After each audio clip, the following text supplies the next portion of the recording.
IBS gets diagnosed when somebody has symptoms like diarrhea, constipation, gas, bloating, and gut pain, but when they do a colonoscopy and they look at the colon, they don't see inflammation or damage anywhere.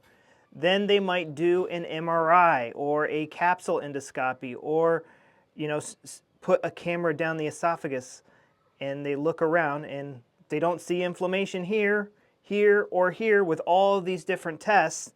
Then they go, I don't know what's wrong with you, we're just going to call it IBS. Now there's other organs that they're not looking at that could be causing your diarrhea or your constipation. So let's talk about diarrhea first.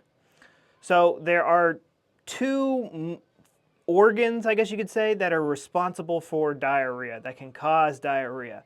Now, if you are having green, biley, smelly, stinky poops that even almost burn when they come out, then that can be caused by the gallbladder. This is the stomach right here, but pretend this is like the liver for a second. So like the gallbladder sits here, and when that gets put into overdrive, it dumps bile into your small intestines, and the intestinal muscles instantly push it out because it's so irritating to sit on skin. It's like putting bleach on somebody's skin. And it usually gets diluted with food, but when that happens, it's actually caused by a subconscious PTSD trigger. A traumatic event got linked to your gallbladder. And it usually stems from childhood trauma, this type of trauma. And every time we see a subconscious reminder, the gallbladder freaks out, it dumps all of its bile into the intestines, and it gets pushed out.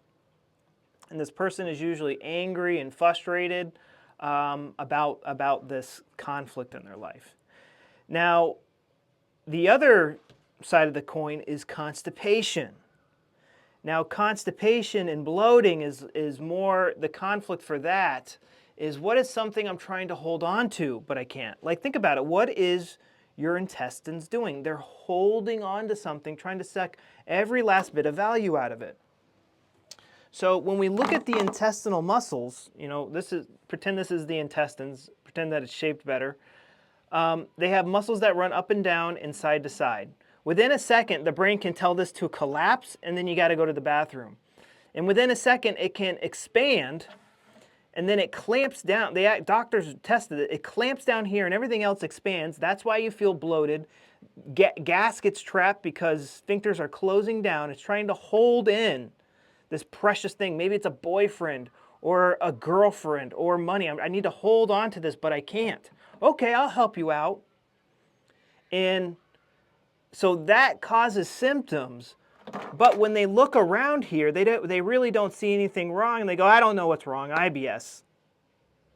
So that's really what's going on with somebody when they get diagnosed. There could be other things, but what I see is usually the gallbladder or the intestinal muscles acting up due to a traumatic event. I help people rewire this traumatic memory in their brain with my 13-day protocol. I also have a free webinar that's like a mini version of this. It's absolutely free, it's instant, it's on my bio link.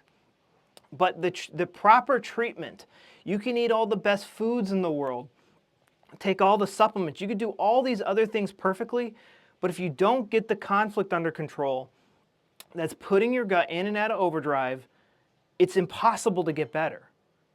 And that's essentially what I did. I tried all the drugs, I tried all the supplements and all that stuff, and nothing worked until I identified the conflict that put my gut into overdrive. Like, this is what I did. So like, get out a piece of paper and write this down. I found the conflict that put my gut into overdrive, that it takes time and effort to find. Then we need to start to record our PTSD triggers, like, when do I get diarrhea? What was I doing? And how does it relate to the conflict that put my gut into overdrive? You see it in movies all the time. And literally just doing those two things can do so much for your symptoms. I would say at least cut out like 50% of your symptoms just doing that.